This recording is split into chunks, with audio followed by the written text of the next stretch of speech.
వీటిని ఒక పావు స్పూను వేసి చికెను, మటను, కూరగాయలు ఏది చేసుకొని తిన్నా మంచి ఆరోగ్య ప్రయోజనాలు ఉన్నాయి. జుట్టు ఊడదు, కంటికి మంచిది, పేగుల కదలికకు మంచిది, కూర రుచి వస్తుంది, నిద్రలోనే మీ జుట్టు బాగా పెరిగిద్ది.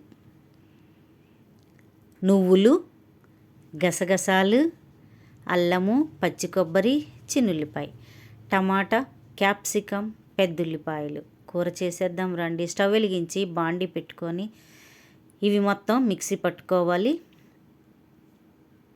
చాలా టేస్ట్ ఉంటుంది, అన్నిట్లోకి కూడా బాగుంటుంది. శనగపిండి ఒక 2 స్పూన్లు వేస్తున్నాను మిక్సీ పట్టుకోవడానికి. రుచి చాలా బాగా ఉంటుంది, పేగుల కదలిక బాగుంటుంది. జీలకర్ర పైత్యానికి మంచిది, బీపీకి మంచిది, మలబద్ధకానికి మంచిది, పేగు కదలిక బాగా ఉంటుంది, పైత్యాన్ని కూడా తగ్గించిద్ది ఈ జీలకర్ర. ఎన్ని ఉపయోగాలు, ఖచ్చితంగా వాడుకోండి. ఇలా మిక్సీ పట్టుకున్న తర్వాత ఇంకొంచెం నీళ్లు వేసుకొని మెత్తగా మిక్సీ పట్టుకోండి. ఈ క్యాప్సికం కూరలోకి ఇది చాలా టేస్ట్గా ఉంటుంది. స్టవ్ వెలిగించి గిన్నె పెట్టుకొని ఆయిల్ వేడైన తర్వాత తాలింపు గింజలు, కరివేపాకు కొంచెం వేగిన తర్వాత మంచి సువాసన వచ్చిన తర్వాత పెద్దుల్లిపాయలు కూడా వేసుకోవాలి. ఇవి కూడా మాడిపోకుండా ఎర్రగా అయ్యేంత వరకు తిప్పుకొని ఆ తర్వాత కట్ చేసి పెట్టుకున్న టమాటాలు 3 వేసుకోవాలి. ఒకసారి కలుపుకోవాలి అడుగంటుకోకుండా. ఉప్పు 2 స్పూన్లు వేస్తున్నాను. మధ్య మధ్యలో కలుపుతూ ఉండాలి, మాడిపోతూ ఉంటుంది. పసుపు సరిపడా పసుపు వేసుకోవాలి. మిక్సీ పట్టుకున్న ఇవన్నీ కూడా దీంట్లో కొంచెం టమాటా మగ్గిన తర్వాత వేసేసుకోవాలి. ఇది ఒకసారి కలుపుకోవాలి. చాలా రుచిగా ఉంటుంది ఈ కూర. అన్నంలోకి, సంకట్లోకి, రొట్టెల్లోకి క్యాప్సికం అన్నమాట. చాలా టేస్ట్ ఉంటుంది. క్యాప్సికం మలబద్ధకాన్ని కూడా తగ్గించిద్ది. ఇందులో నీళ్లు పోసి ఒకసారి గరిటెతో తిప్పుకొని మిక్సీ జార్లో ఉన్న మిశ్రమాన్ని ఇందులో వేసి, ఇంకా అడుగున ఉంటే ఇంకొంచెం నీళ్లు పోసేయండి. దాంట్లో పోసేసి బాగా గరిటె సహాయంతో తిప్పుకొని మళ్ళీ కలిపి అందులో పోసారంటే కూర చిక్కదనం వస్తుంది, మంచి రుచి వస్తుంది.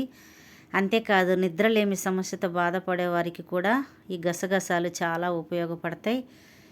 చికెన్లో వేసినా, మటన్లో వేసినా, కూరగాయల్లో వేసి వండినా కూడా మీ జుట్టుకు మంచి సెక్యూరిటీ అన్నమాట. దీని కాస్ట్ వచ్చేసి కేజీ 2000. కారం సరిపడా వేసుకోవాలి, కలుపుకోండి ఒకసారి.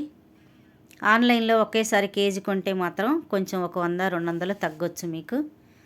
ఇలా మధ్య మధ్యలో కలుపుకుంటూ మూత పెడుతూ చిన్న మంట మీద మాత్రమే ఈ కూరను చేసుకోవాలి. క్యాప్సికం ఊరకనే ఉడికిపోయిద్ది. మనకు మసాలా పచ్చి వాసన పోవడం కోసం కొంచెం ఎక్కువసేపు ఉడకబెట్టుకోవాలి. నోట్లో వేసుకుంటే కరిగిపోయే క్యాప్సికం కూర సూపర్ టేస్ట్ ఉంటుంది. సంకటిలో తినొచ్చు, రొట్టెల్లో తినొచ్చు, చపాతీల్లో తినొచ్చు, ఇడ్లీలో తినొచ్చు, దోశల్లో తినొచ్చు, అన్నంలో తినొచ్చు. దేంట్లో తిన్నా కూడా చాలా మంచిది. ఒక్క పావు స్పూను గసగసాలు వేసి కూర చేశారంటే ఆ టేస్టే వేరు. చాలామంది జుట్టు సమస్యలతో బాధపడుతున్నారు కదా, అట్టివారు మీరు వండే కూరల్లో గసగసాలను వేసి చూడండి, మీకు మంచి రిజల్ట్ అయితే కనపడుతుంది. అన్నంలోకి, నేనైతే అన్నంలో తింటున్నాను. టేస్ట్ చాలా బాగుంటుంది. ఈ వీడియో మీకు నచ్చితే లైక్ చేయండి, సబ్స్క్రైబ్ చేయండి, పక్కనే ఉన్న బెల్ బటన్ కొట్టండి. నేను చేసే ప్రతి వీడియో మీకు నోటిఫికేషన్ వస్తుంది. నా పేరు రాహేలమ్మ బుజ్జి. సబ్స్క్రైబర్స్ అందరికీ థ్యాంక్ యూ చెప్పుకుంటున్నాను. లైక్ చేస్తున్న వారికి, కామెంట్ పెడుతున్న వారికి, షేర్ చేస్తున్న వారికి, ప్రతి ఒక్కరికి థ్యాంక్ యూ. మరొక మంచి వీడియోతో మీ ముందుంటాను.